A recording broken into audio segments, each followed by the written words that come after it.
నమస్కారం. ఈ రోజు స్టూడియోలో మనతో పాటు ఉన్నారు ప్రముఖ జ్యోతిష మరియు న్యూమరాలజీ ఆధ్యాత్మికవేత్త సిస్లా జయశంకర్ గారు. సో గురువు గారితో మాట్లాడి మరిన్ని విశేషాలు తెలుసుకుందాం. నమస్కారం గురువుగారు. ఆయుష్మతి భవ. గురువుగారు, ఇక తదుపరి రాశి కుంభరాశి ఒక్కసారి మనం చూసుకున్నట్లయితే ఈ సంవత్సరం అంటే ఈ క్రోధీనామ సంవత్సరంలోని వీరికి ఏ విధంగా ఉండబోతుంది? ఆదాయం పరంగా ముఖ్యంగా చూసుకున్నట్లయితే ఆదాయం పరంగా ఎలా ఉండబోతుంది? అలాగే ఏంటంటే ఈ సంవత్సరం వచ్చేసి వీరు ఎటువంటి జాగ్రత్తలు తీసుకోవాలి, అలాగే ఎటువంటి నియమాలు పాటించాలి అంటారు? సో వీటన్నిటి గురించి మాకు ఒకసారి తెలియచేయండి. ధనిష్ట 3-4 పాదాలు, శతభిషం 1-2-3-4 పాదాలు, పూర్వభద్ర 1-2-3 పాదాలు ఈ కుంభరాశి కింద వస్తాయి.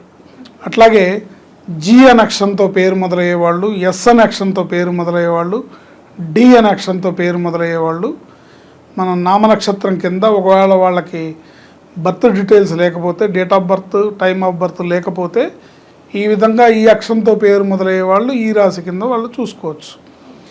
ఈ రాశి వాళ్ళకి గత సంవత్సరం కన్నా కొంత మెరుగైన ఫలితాలు ఉంటాయి. బెటర్గా ఉంటుంది, అద్భుతంగా ఉంటుందని చెప్పలేము. బెటర్గా ఉంటుంది. గత సంవత్సరం కన్నా ఈ సంవత్సరం కొంత మెరుగైన ఫలితాలను ఇస్తుంది. బాగుంటుంది. కొన్ని మంచి అవకాశాలు వచ్చే అవకాశం ఉంటుంది.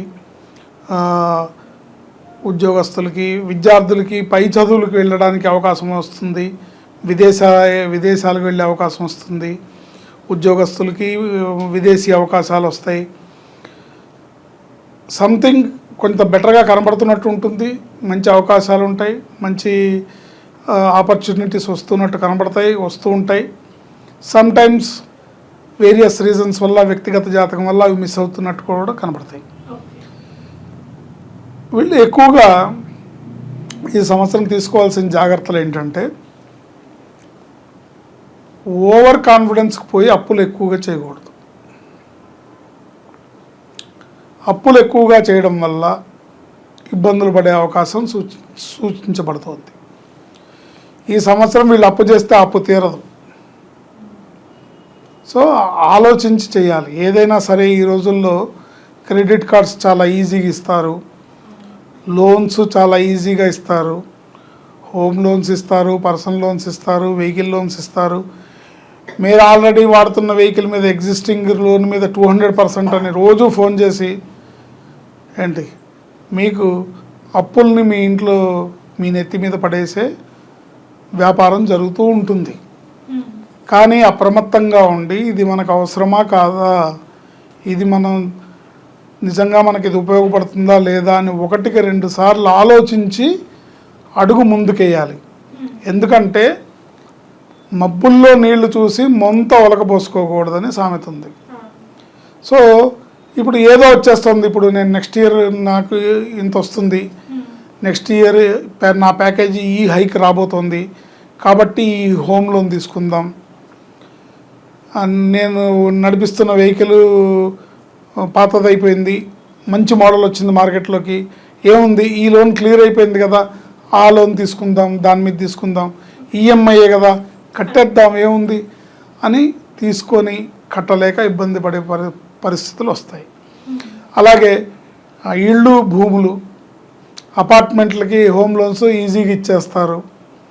మీ ట్రాక్ రికార్డు బాగుండి, మీ సిబిల్ రేటింగ్ బాగుంటే లోన్ ఇచ్చేస్తారు. ఇప్పుడు నేను ఎలాగో 30,000 రెంట్ కడుతున్నాను, ఇంకో 40,000 వేసుకుంటే ఓ 15 ఏళ్ళకి 20 ఏళ్ళకి ఇల్లు నా సొంతం అయిపోతుంది కదా అని నెలకి 30,000 ఉండే రెంట్ని మీరు 15-20 ఏళ్ళకి దాన్ని 70,000, 80,000, ₹1,00,000 పెంచుకుంటున్నారు.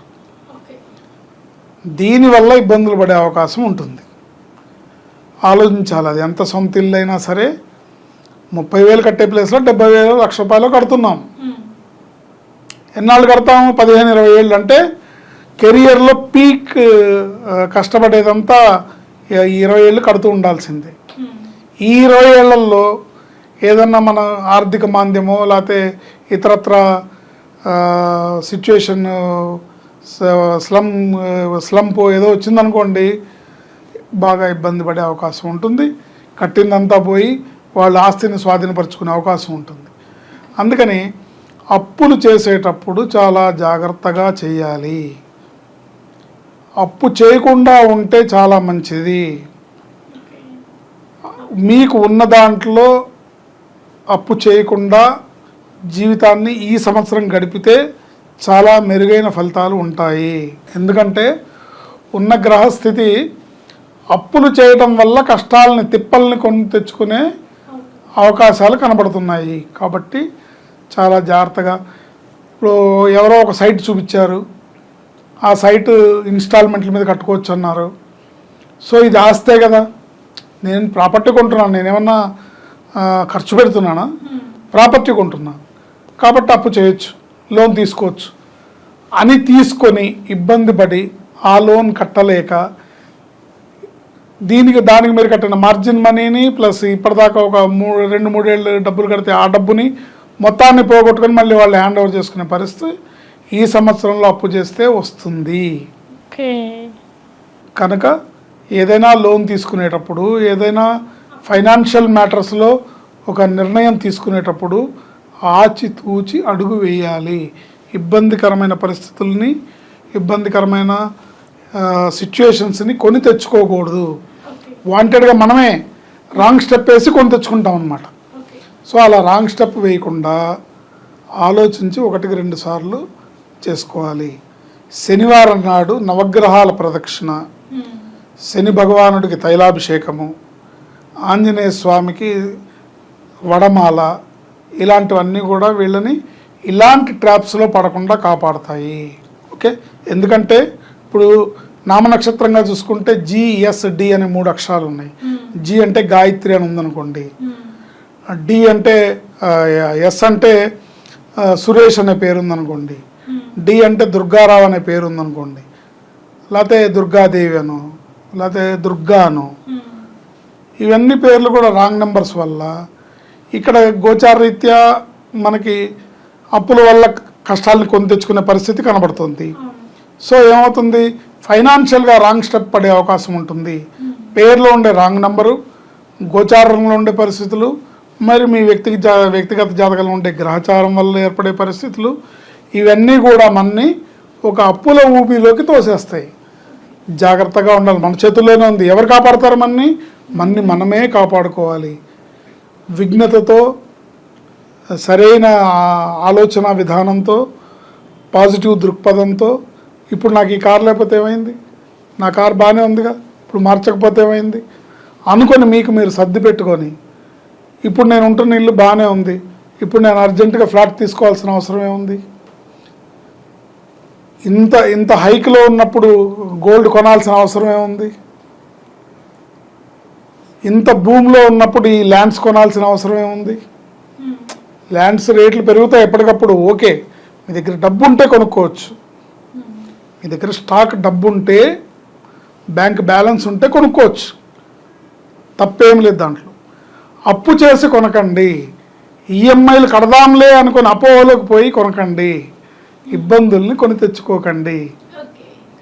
శనివారం నాడు తప్పనిసరిగా ఆంజనేయ స్వామిని ఆరాధించడం, నవగ్రహాల ప్రదక్షిణాలు చేయడం, శని భగవానుడికి తైలాభిషేకం చేయించడం, లేదా నల్ల నువ్వుల్ని తైలాన్ని దానం ఇవ్వడం, గోవుకి బెల్లాన్ని తినిపించడం ఇత్యాది అంశాల ద్వారా మీరు తప్పకుండా మంచి అదృష్టాన్ని, అంటే అలాంటి ట్రాప్లో పడకుండా మీ మైండ్ సరైన టైంలో సరైన దిశగా పనిచేసి వద్దులే మనకిప్పుడు అంటే మనం ఒక కష్టాన్ని పక్కకి నెట్టేసినట్టే.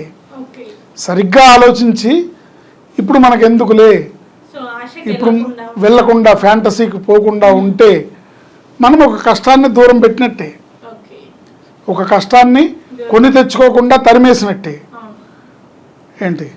ఓం నమో భగవతే వాయునందనాయ అనే మంత్రాన్ని జపిస్తూ శనివారం నాడు శని భగవానుడికి తైలాభిషేకము, నవగ్రహ ప్రదక్షిణ, నవగ్రహాల ప్రార్థన, ఆంజనేయ స్వామి ప్రార్థన, ఆంజనేయ స్వామి పూజ, ఆంజనేయ స్వామికి వడమాల, గోవుకి దాణ, గోవులకి బెల్లం తినిపించడం.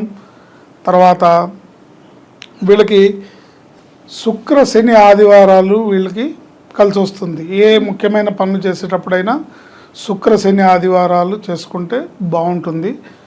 ఆలోచించి అడుగు వేయటం వలన ఉత్తమమైన ఫలితాలని చూస్తారు. ఈ రోజుల్లో శుక్రశని ఆదివారాల్లో నియమనిష్టలతో ఉండి, ఉదాహరణకి మద్య మాంసాలకు దూరంగా ఉండి, పార్టీలు క్లబ్బులకి దూరంగా ఉండి, లేదా ఇతరత్ర వ్యసనాలు ఉంటే వాటికి దూరంగా ఉండటం వలన అనేక సమస్యల నుంచి బయటపడి చక్కటి జీవితాన్ని పొందుతారు. రావాల్సిన అదృష్టం సరైన సమయానికి మీ ఇంటికి వస్తుంది. మీ అదృష్టం మీ సొంతం, మీ అదృష్టం మీ చేతుల్లోనే ఉంది. ఆంజనేయ స్వామిని ఆరాధించాలి, హనుమాన్ చాలీసా చదువుకోవాలి. ఆయుష్మాన్ భవ. ఓకే గురుగారు, కుంభరాశి వారికి వచ్చేసి ఈ సంవత్సరం ఏ విధంగా ఉండబోతుంది, అలాగే ఈ సంవత్సరం చూసుకున్నట్లయితే వారు ఎటువంటి జాగ్రత్తలు తీసుకోవాలి, అలాగే ఎటువంటి పరిహారాలు చేసుకుంటే వారికి ఈ సంవత్సరం బాగుంటుంది అనే అంశం గురించి అయితే మాకు చాలా చక్కగా తెలియజేశారు. ధన్యవాదాలు గురువుగారు. ఆయుష్మతి భవ.